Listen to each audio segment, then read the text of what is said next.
سادتي المشاهدين، هذه هي الهمر المفخخ.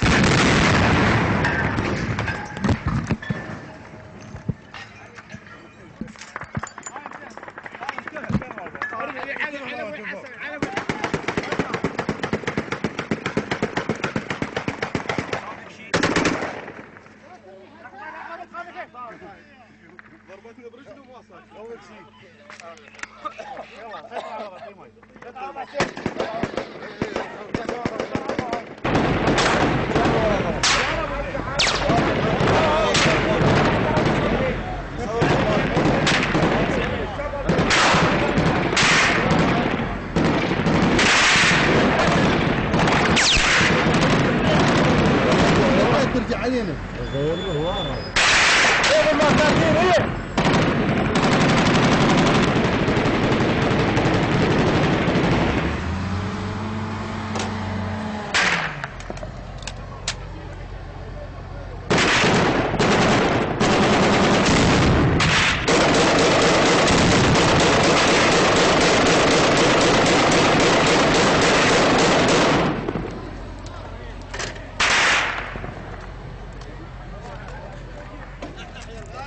المنطقة اللي واقفين بها في منتصف بيجي، ما تبقى مسافة قليلة جدا عن مركز قضاء بيجي.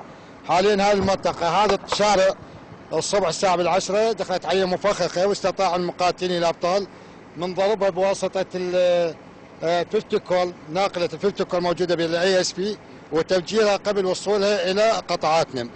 حاليا الآن الطريق احنا سديناه، قطعنا الطريق عليهم، فقط الآن موجود قاذفة دا يرمي علينا. احنا وقفنا الناقل في هذا المكان حتى يعالج رامي القاذفة الموجود في هذه المنطقة. في نفس الوقت اكو قناصين دا يعالجوا القطعات الموجودة هنا، دا يعالجوا، وإن شاء الله نزف البشرى قريبة للوصول إلى مصفى بيجي. شكرا. أحبتي المشاهدين، يعني مثل ما تلاحظون هذا دخول مركز المدينة إلى مصفى بيجي، يعني لم يتبقى إلا القليل لدخول مصفى بيجي. يعني مثل ما تلاحظون اليوم كل الطرق مسيطر عليها من قبل أجهزتنا الأمنية، ومسيطرة على كل مداخل ومخارج مركز المدينة ووصولا إلى مصفى بيجي إن شاء الله.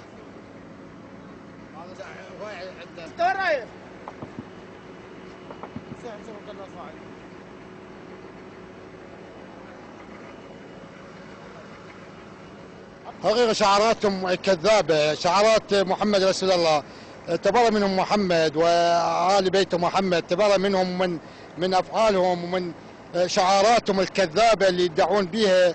يعني أحبتي المشاهدين، يعني مثل ما تلاحظون اليوم فقط رايات التنظيمات الإرهابية متواجدة في هذه المنطقة.